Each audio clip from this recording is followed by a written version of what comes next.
Why is the Land Rover Defender an iconic vehicle in Uganda, a country where this off-roader was once a symbol of fear and brutality? How did it become the vehicle of choice for today's adventurers? The Land Rover was first introduced to Uganda under British colonial rule. In 1962, Uganda gained its independence.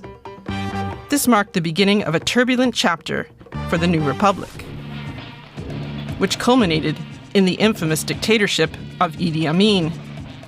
It's thought that Amin ordered the killings of 300,000 people during his brutal 8-year regime. And Land Rovers were often used to carry out the bidding of the man who became known as the Butcher of Uganda.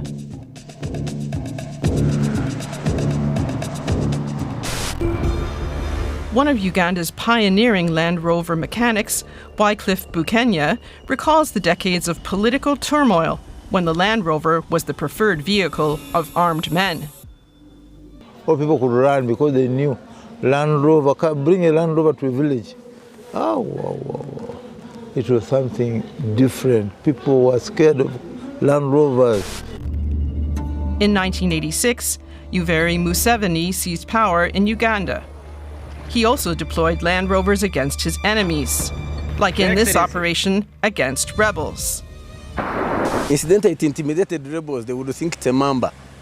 When I would drive my Land Rover in the bushes, the rebels would run away thinking I'm coming with a mamba. Even after 4 decades in power, President Museveni still often stands in the back of a Land Rover when he inspects his troops. But today, the Land Rover is also loved by a new generation of Ugandans, a generation that sees the British off-roader not just as a vehicle, but as a piece of history on wheels. A symbol of rebirth, resilience, and adventure. In 1990, the model originally called the Land Rover was rechristened the Land Rover Defender. By the time production ceased in the UK in 2016, more than 2 million units had been manufactured. It's thought 3/4 are still in use, like that of travel enthusiast Maureen Agena and her partner Edward Echvalu. They took their 1998 Land Rover Defender on a trip from Uganda to South Africa and back. They traversed unforgiving yet memorable landscapes, from the extreme heat of the desert to the wet, rugged terrain of the tropics. Their journey spanned 6 months, covered over 20,000 kilometers, and took them through more than a dozen southern African countries. The muddiest of roads, the bumpiest of roads, the uneven roads, and you'll still go through. But while the couple were savoring their southern African adventure, their old Land Rover began to show its age. Then, without warning, disaster struck. The vehicle wouldn't go into gear, leaving the novice long-distance travelers stranded in Zimbabwe on a highway that's infamous for its armed robberies.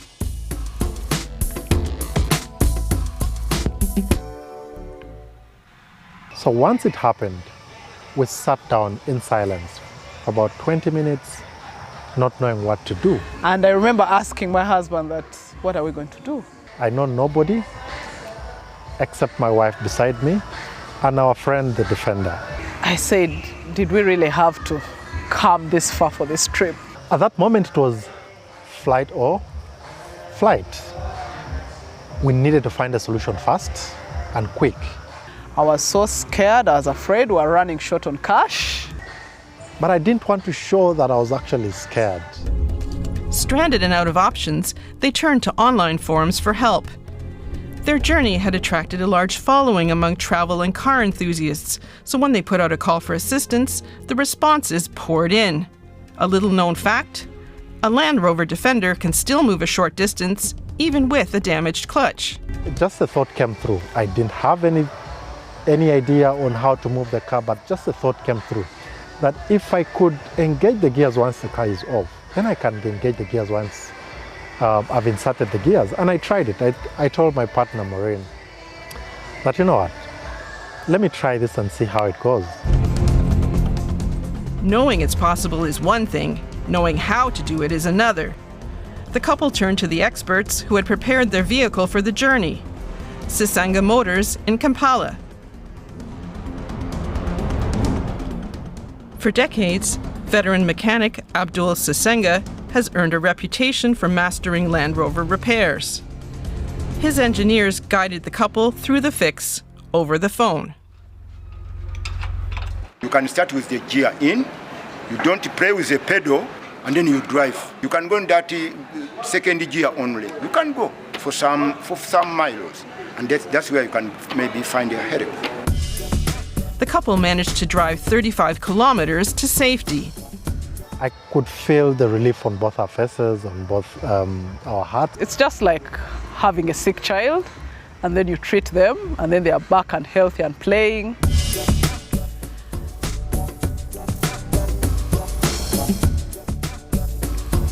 Abdul Sisanga is no ordinary mechanic. His love for Land Rovers began in childhood. He attended a primary school near a military base, where these iconic vehicles were a daily sight. Later, he trained under veteran Wycliffe Bukenya, mastering the art of restoring and maintaining Land Rovers.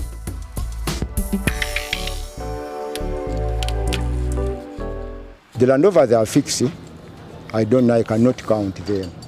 Even at time you can ask me the one I own, I cannot even count them. I have to first sit down. Maybe you can give me 2 days or 3 days, I count them. Today, Sisanga has assembled the country's largest collection of Land Rovers. When he started, he had even bigger plans. My vision was to partner with the British to construct an assembly plant here. Land Rovers weren't imported fully built. Some of the vehicles in Sisanga's collection are relics of Uganda's violent past. This very vehicle was used by Idi Amin's soldiers. They mounted a heavy gun on it. Land Rovers were widely known to carry firearms. One in particular still bears the scars of war. From this Land Rover, soldiers could fire guns without risking much harm to the vehicle because it was sturdy and well insulated. Despite the old Defender's enduring legacy, the Ugandan government has phased out their use in public offices. Many of these Land Rovers now form part of Sisanga's collection. The maneuverability in rough terrain was tremendous. Over time, however, the cost of maintenance of a Land Rover proved too high. The first step towards moving away from Land Rover with NRA was the Spanish version called Santana. Because Santana came in with a cheaper cost, both unit and maintenance. But unfortunately, Santana was not equal to the task. There's not a single ministry or government department that didn't own Land Rovers, and all the chassis you see here have the paperwork to prove it. Once symbols of fear, today Land Rovers tell a different story. Wilson Mapima, a veteran tow truck driver with over 25 years of experience, spends his days rescuing stranded vehicles across the city. His Land Rover has seen it all. Though he can't say for sure whether his truck once carried soldiers or sent people fleeing at the sight of it, he knows it was on the road during Uganda's most turbulent years. Now the same truck moves through Kampala's bustling streets with a renewed purpose, steady, unshaken, and at peace.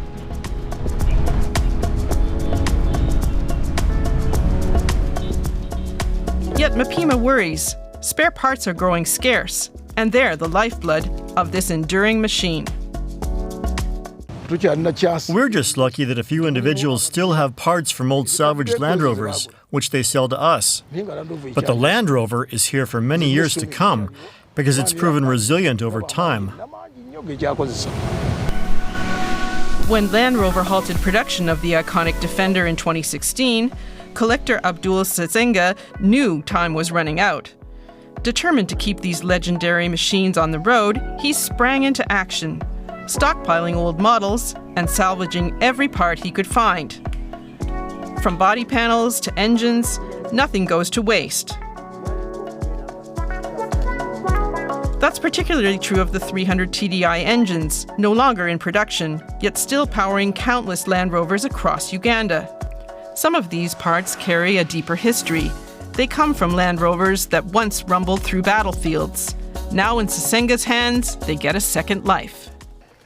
The 300 TDI is a very good engine because even if when it broke now, tomorrow you can overhaul it. You go back on the road.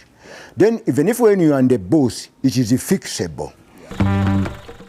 The culture of salvaging parts is a global phenomenon among Land Rover enthusiasts. Veteran mechanic Wycliffe Bukenya, who was introduced to this practice in the UK, knows that Land Rovers were designed for versatility.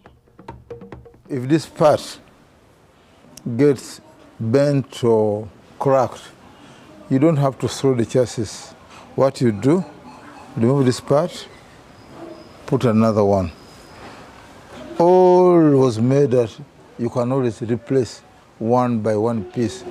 So he can convert the off-roader into a pickup or switch it from left-hand to right-hand drive with standard parts. The reason why they are calling it very easy. Remove the steering, put it the other side, because the holes are there. It's a matter of being determined. Now like this one, if I want to make it pick up, are you with me? If I want to make this one pick up, I already dismantle this part, put the pickup thing. It's already built when it's pick up. You can't see this fashion. It's for pickup. So it's universal. You do anything you want. When it comes to engines, it's all about preference. Land Rover engines are interchangeable across various models, making engine swaps a common practice. This Range Rover originally had a gas-powered V8 engine, but we swapped it out for a diesel 300 TDI. Gasoline prices are higher than diesel, so that's one of the biggest motivations for engine swaps. Many Land Rover owners, like Maureen, depend on expertise in salvaged parts from collectors like Abdul Sisenga to keep their Defenders running. The cars have become rare, and you won't find every mechanic who can fix a Land Rover. But as older mechanics like Sisenga and Bukenya retire, a knowledge gap looms. Younger mechanics often lack the expertise to maintain these classic SUVs, leaving owners frustrated. You don't just work to get money, but you work when you have got a person that thing. So that's where and the money can come automatically. But the problem is, like the teenagers, those people upcoming, they are still looking for money. But for me now, at my age now, I'm not working for money. I'm just working to still keeping my legacy. One young enthusiast, Moses Wakasa, has taken it upon himself to learn from the veterans. Like Sisenga, Wakasa grew up near police and military barracks, where encounters with Land Rovers sparked a lifelong fascination. Now he seeks to honor Sisenga's work and contribute to the legacy of the vehicles that embodied his childhood dreams. We look at him as an inspiration to us, the new breed, that we need to work together as a team, we need to do a lot of research, and above all, I think we need to love what we're doing. While the older generation may still remember the Defender as a symbol of brutality, for today's enthusiasts, it represents something entirely different. Born after the post-colonial conflicts, they prized the Defender for its ruggedness. I chose the Land Rover because of its durability and reliability, and so I've grown up knowing a Defender as the best vehicle and by experience. In 2018, Wakasa won Uganda's 4x4 challenge, further cementing the Defender's legacy as an unrivaled off-road icon.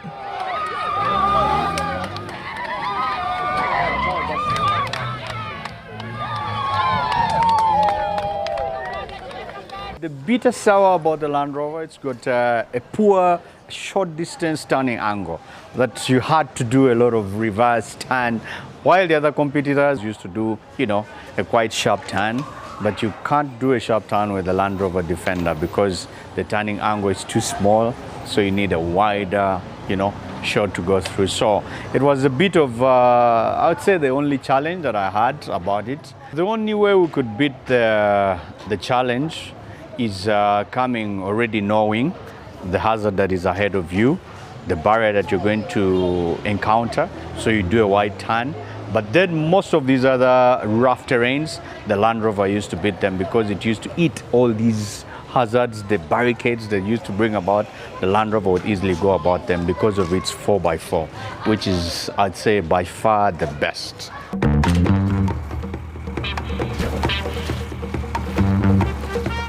The Land Rover's legacy is also celebrated globally, from its starring role in the 1980s film The Gods Must Be Crazy to the famed Camel Trophy expeditions. To foster a sense of community, Land Rover enthusiasts in Uganda have formed a club based in Kampala. We brought together suppliers, owners, enthusiasts, even members from other clubs who don't even own Land Rovers are there. The club organizes meetups and promotes a shared passion. It boasts over 300 members, including Maureen and Edward. Once you own a Land Rover, this is what will happen. You will start always thinking, what's the next journey? There are various Land Rover clubs across Africa. As Maureen and Edward journeyed across the continent, they connected with these communities, forging friendships with like-minded adventurers in different countries. In Malawi, they joined the local Land Rover Club on a mission of another kind, helping to distribute relief supplies to vulnerable communities affected by tropical cyclones.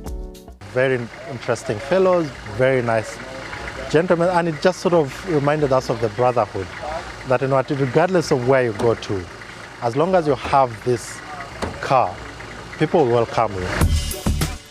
With remarkable capabilities like this self-driving demonstration, the Land Rover embodies a deep bond between man and machine. To many of its owners, it is more than just a vehicle. It's a connection to history, a resilient symbol of endurance, and a reconciliation with a complicated past. That's why we appreciate it. Land Rover becomes a lifestyle. In fact, when you join the Land Rover Club, we always say you are getting a disease. There's something the car does to you, and you will not get it in any other car. Land Rover revived the Defender name in 2020. The latest incarnation embraces cutting-edge technologies, including artificial intelligence. Yet many Ugandans have yet to experience it. No wonder they continue to trust what they know best. The more affordable, older model, cherished for its proven reliability for over 6 decades. The old model Land Rovers, they are still working, because even if when we find them in pieces, again we build them and they work. They are still better, the old one, than the new one. The new Land Rover, they are for luxury. They are not for work. They are more reliable. They are reliable.